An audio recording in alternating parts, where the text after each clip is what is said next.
America Israel ಜಂಟಿ ವೈಮಾನಿಕ ದಾಳಿ, ಇರಾನ್ ಸರ್ವೋಚ್ಚ ನಾಯಕ ಖಮೇನಿ ಹತ್ಯೆ ಬೆನ್ನಲ್ಲೇ ಇರಾನ್ ದಾಳಿಯ ಬಗ್ಗೆ ಭವಿಷ್ಯ ನುಡಿದಿದ್ದ ಓವೈಸಿ, ನರೇಂದ್ರ ಮೋದಿ ಇಸ್ರೇಲ್ ಪ್ರವಾಸದ ಟೈಮಿಂಗ್ ಬಗ್ಗೆ ಪ್ರಶ್ನೆ. ಅಮೆರಿಕ ಇಸ್ರೇಲ್ ಜಂಟಿ ವೈಮಾನಿಕ ದಾಳಿ ಆಯ್ತಲ್ಲ, ಈ ದಾಳಿಯಲ್ಲಿ ಖಮೇನಿ ಹತ್ಯೆಗೀಡಾದರು. ಇದರ ಬಗ್ಗೆ ಓವೈಸಿ ಮಾತನಾಡಿದ್ದಾರೆ. ಇರಾನ್ ದಾಳಿಯ ಬಗ್ಗೆ ಭವಿಷ್ಯ ನುಡಿದಿದ್ದ ಓವೈಸಿ, ಅಸಾದುದ್ದೀನ್ ಓವೈಸಿ, ನರೇಂದ್ರ ಮೋದಿ ಇಸ್ರೇಲ್ ಪ್ರವಾಸದ ಟೈಮಿಂಗ್ ಬಗ್ಗೆ ಪ್ರಶ್ನೆ. ಎಐಎಂಐಎಂ ಮುಖ್ಯಸ್ಥ ಅಸಾದುದ್ದೀನ್ ಓವೈಸಿ ಪ್ರಶ್ನೆ. ಇರಾನ್ ಮೇಲೆ ದಾಳಿಯ ಬಗ್ಗೆ ಓವೈಸಿಗೆ ಮೊದಲೇ ಭಾಸವಾಗಿತ್ತು. ಅಮೆರಿಕ ಮತ್ತು ಇಸ್ರೇಲ್ ಶೀಘ್ರದಲ್ಲೇ ಇರಾನ್ ಮೇಲೆ ಮುಗಿಬೀಳಲಿವೆ ಅನ್ನೋದು ಇಸ್ರೇಲಿಗೆ ಗೊತ್ತಿತ್ತು. ಇಸ್ರೇಲ್ ನರೇಂದ್ರ ಮೋದಿ ಅವರ ಜೊತೆ ಹಂಚಿಕೊಂಡಿತ್ತು. ಅಮೆರಿಕ ಮತ್ತು ಇಸ್ರೇಲ್ ಶೀಘ್ರದಲ್ಲೇ ಇರಾನ್ ಮೇಲೆ ದಾಳಿ ನಡೆಸಲಿದೆ. ಮೋದಿ ಇಸ್ರೇಲ್ ಪ್ರವಾಸದಿಂದ ಹಿಂತಿರುಗುತ್ತಿದ್ದಂತೆ ದಾಳಿಗಳು ಆರಂಭ ಆದವು. ಪ್ರಧಾನಿ ಮೋದಿ ಇಸ್ರೇಲ್ ಪ್ರವಾಸ ಕೈಗೊಂಡ ಸಮಯ ಸರಿ ಇಲ್ಲ ಎಂದು ಅಸಾದುದ್ದೀನ್ ಓವೈಸಿ ಅಸಮಾಧಾನ ವ್ಯಕ್ತಪಡಿಸಿದ್ದರು. ಓವೈಸಿ ಭವಿಷ್ಯ ಈಗ ನಿಜವಾಗಿದೆ. ಓವೈಸಿ ನರೇಂದ್ರ ಮೋದಿ ಇಸ್ರೇಲ್ಗೆ ಭೇಟಿ ಕೊಟ್ಟರು 2 ದಿನ. ಅಲ್ಲಿ ಹೋದ್ರು, ಭಾರತ ಫಾದರ್ಲ್ಯಾಂಡು, ಇಸ್ರೇಲು ಮದರ್ಲ್ಯಾಂಡು ಅಂತೆಲ್ಲ ಕರೆದ್ರು. ಇಸ್ರೇಲ್ನಿಂದ ಭಾರತಕ್ಕಾಗಿರುವಂತಹ ಒಂದಷ್ಟು ಲಾಭಗಳು, ಆ ಲಾಭಗಳನ್ನು ಇಟ್ಟುಕೊಂಡು ಅದನ್ನು ಮದರ್ಲ್ಯಾಂಡು ಅಂದರು, ಇದನ್ನು ಫಾದರ್ಲ್ಯಾಂಡು ಅಂದರು. ಅದು ಯಾವ ಆಧಾರದಲ್ಲಿ ಹೇಳಿದ್ರು ನಮ್ಮ ದೇಶದ ಪ್ರಧಾನಿ ಈಗಲೂ ಕೂಡ ಚರ್ಚಿತ. ಆದರೆ ಆ ಸಂದರ್ಭದಲ್ಲಿ ಓವೈಸಿ ಒಂದು ಮಾತು ಹೇಳ್ತಾರೆ.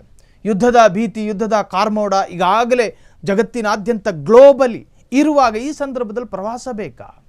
ಇಸ್ರೇಲ್ ಅನ್ನುವಂತಹ ಒಂದು ಸೂಕ್ಷ್ಮ ದೇಶದಲ್ಲಿ, ಯುದ್ಧ ಭೀತಿ ಇರತಕ್ಕಂತಹ ದೇಶದಲ್ಲಿ ನಿರಂತರವಾಗಿ 2 ದಿವಸಗಳ ಕಾಲ ಜಾಂಢಾ ಊರೋದು ಅಂದರೆ ಇದು ಒಬ್ಬ ದೇಶದ ಪ್ರಧಾನಿಯ ಭದ್ರತೆಗೆ ಸರಿಯಾಗಿರುವಂತಹ ವಿಚಾರ ಅಲ್ಲ. ಈ ತರಹದೊಂದು ಪ್ರಯತ್ನ ಯಾಕೆ? ಇರಾನ್ ಸರ್ವೋಚ್ಚ ನಾಯಕ ಖಮೇನಿ ಹತ್ಯೆಯ ಬೆನ್ನಲ್ಲೇ ಇರಾನ್ ದಾಳಿಯ ಬಗ್ಗೆ ಭವಿಷ್ಯ ನುಡಿದಿದ್ದ ಓಐಸಿ ನರೇಂದ್ರ ಮೋದಿ ಇಸ್ರೇಲ್ ಪ್ರವಾಸದ ಟೈಮಿಂಗ್ ಬಗ್ಗೆ ಪ್ರಶ್ನೆ ಮಾಡಿದರು. ಎಐಎಂಐಎಂನ ಮುಖ್ಯಸ್ಥ ಅಸಾದುದ್ದೀನ್ ಓವೈಸಿ ಪ್ರಶ್ನೆ ಮಾಡಿದರು. ಇರಾನ್ ಮೇಲೆ ದಾಳಿಯ ಬಗ್ಗೆ ಓವೈಸಿಗೆ ಮೊದಲೇ ಭಾಸವಾಗಿತ್ತು. ಅಮೆರಿಕ ಮತ್ತು ಇಸ್ರೇಲ್ ಶೀಘ್ರದಲ್ಲೇ, ಕಾರಣ ಈ ಹಿಂದೆಯೂ ಕೂಡ ಅಮೆರಿಕ ಸಾಕಷ್ಟು ಬಾರಿ, ಈ ಅಮೆರಿಕಾಗೆ ಬೇಕಾಗಿರೋದೇನು? ಇರಾನಿನ ಪರಮಾಣು ಶಕ್ತಿಯನ್ನು ಧ್ವಂಸ ಮಾಡೋದು. ಇವತ್ತಲ್ಲ ನಾಳೆ ಇರಾನ್ ಎನ್ನುವಂತಹ ದೇಶ ಪರಮಾಣುವಿನಲ್ಲಿ ಬಲಿಷ್ಠವಾದ ದೇಶವಾಗಿ ಪರಿಣಮಿಸಿದರೆ ಅಮೆರಿಕ ಮತ್ತು ಇಸ್ರೇಲ್ನಂತಹ 2 ದೇಶಗಳಿಗೆ ಥ್ರೆಟ್ ಆಗಬಹುದು ಇರಾನು. ಈ ಹಿಂದೆ ಸದ್ದಾಮ್ ಹುಸೇನನ್ನು ಯಾವ ಕಾರಣಕ್ಕೋಸ್ಕರ ಅಮೆರಿಕ ಕೊಂದರು, ಅವರನ್ನು ನೇಣಿಗೆ ಅವು ಕೂಡ ಈಗಾಗಲೇ ಚರ್ಚಿತ ವಿಚಾರ. ಸೊ ಅದೇ ರೀತಿಯ ಮಾರ್ಗಗಳನ್ನು ಹುಡುಕಿಕೊಂಡು ಈಗ ಇರಾನಿನ ಪರಮೋಚ್ಚ ನಾಯಕನನ್ನು ಕೂಡ ಅಮೆರಿಕ ಕೊಲ್ಲುವಂತಹ ಸಂಚಿಗೆ ಬಂತು. ಅದರಲ್ಲಿ ಸಕ್ಸಸ್ ಆಯಿತು. ಸೊ ಈ ವಿಚಾರದಲ್ಲಿ ಸಾಕಷ್ಟು ಬಾರಿ ಅಮೆರಿಕವು ಕೂಡ ಇರಾನಿಗೆ ಥ್ರೆಟ್ ಮಾಡ್ತಾ ಇತ್ತು, ಇಸ್ರೇಲ್ ಕೂಡ ಇರಾನಿಗೆ ಥ್ರೆಟ್ ಮಾಡ್ತಾ ಇತ್ತು.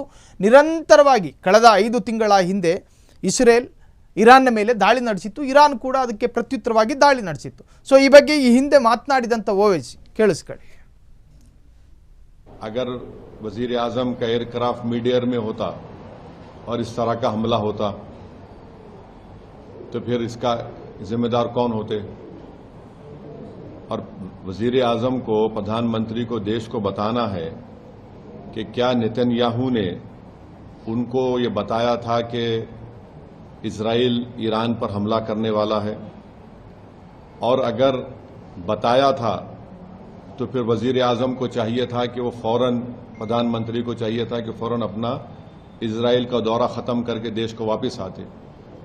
मैं इसलिए कह रहा हूं कि अटल बिहारी वाजपेयी 1979 में चाइना गए थे और जब वियतनाम पर हमला हुआ अटल बिहारी वाजपेयी वापस आ गए देश को।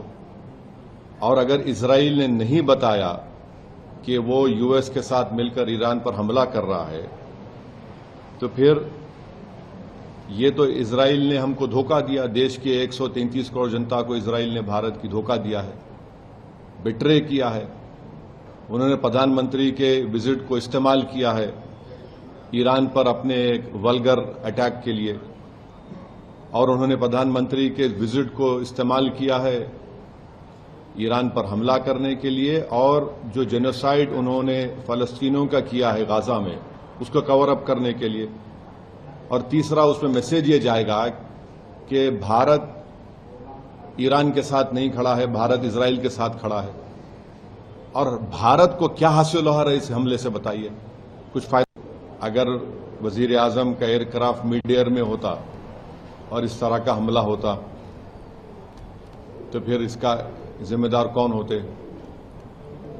और ಕ್ಷಣ ಕ್ಷಣದ ಸುದ್ದಿಗಳಿಗಾಗಿ ಫ್ರೀಡಂ ಟಿವಿ ಸಬ್ಸ್ಕ್ರೈಬ್ ಮಾಡಿ, ಲೈಕ್ ಮಾಡಿ ಹಾಗೂ ಫಾಲೋ ಮಾಡಿ. ಹೊಸ ಸುದ್ದಿಗಳ ನೋಟಿಫಿಕೇಶನ್ಗಾಗಿ ಬೆಲ್ ಐಕಾನ್ ಮೇಲೆ ಕ್ಲಿಕ್ ಮಾಡಿ.